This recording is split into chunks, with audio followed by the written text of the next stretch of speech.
Bharanikkavu block panchayat ഓഫീസിൽ മോഷണം. ഓഫീസിന് സമീപത്തുള്ള ക്യാൻറ്റീൻ, കറി പൗഡർ മില്ല് എന്നിവിടങ്ങളിൽ നിന്നായി 15,000 രൂപയോളം കവർന്നു. ബ്ലോക്ക് പഞ്ചായത്ത് ഓഫീസിലെ മേശകളും അലമാരകളും കുത്തിത്തുറന്ന നിലയിലായിരുന്നു. DVR, ഹാർഡ് ഡിസ്ക് എന്നിവയും അപഹരിച്ചു. ചാരുംമൂട്ടിലെ ഭരണിക്കാവ് ബ്ലോക്ക് പഞ്ചായത്ത് ഓഫീസിലാണ് മോഷണം നടന്നത്. രാവിലെ ഓഫീസിലെത്തിയ ജീവനക്കാരാണ് അലമാരകളും മേശകളും തുറന്നു കിടക്കുന്നത് കണ്ട് വിവരം സെക്രട്ടറിയെയും പ്രസിഡന്റിനെയും അറിയിച്ചത്. ഓഫീസിന്റെ പ്രധാന വാതിലിന്റെ പൂട്ട് പൊളിച്ച് അകത്തു കയറിയ മോഷ്ടാക്കൾ താക്കോൽ ഉപയോഗിച്ചാണ് അലമാരകളും മേശകളും തുറന്നിട്ടുള്ളത്. തുറക്കാൻ കഴിയാത്ത അലമാരകളും മേശയും കുത്തി തുറന്ന നിലയിലാണ്.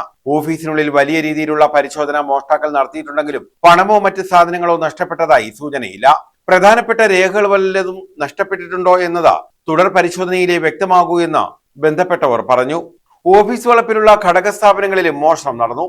ഓഫീസിനോട് ചേർന്ന് പ്രവർത്തിക്കുന്ന ക്യാന്റീനിൽ നിന്ന് 5,000-ഓളം രൂപയും കുടുംബശ്രീയുടെ കറി പൗഡർ യൂണിറ്റിൽ നിന്ന് കഴിഞ്ഞ 5-6 ദിവസത്തെ കളക്ഷൻ തുകയായ 15,000-ഓളം രൂപയും മോഷണം പോയി. തെളിവ് നശിപ്പിക്കാനായി CCTV ക്യാമറയുടെ DVR-ഉം ഹാർഡ് ഡിസ്കും മോഷ്ടാക്കൾ എടുത്തു മാറ്റിയിട്ടുണ്ട്. സംഭവത്തിൽ പോലീസ് അന്വേഷണം ആരംഭിച്ചു. News bureau, Charummood.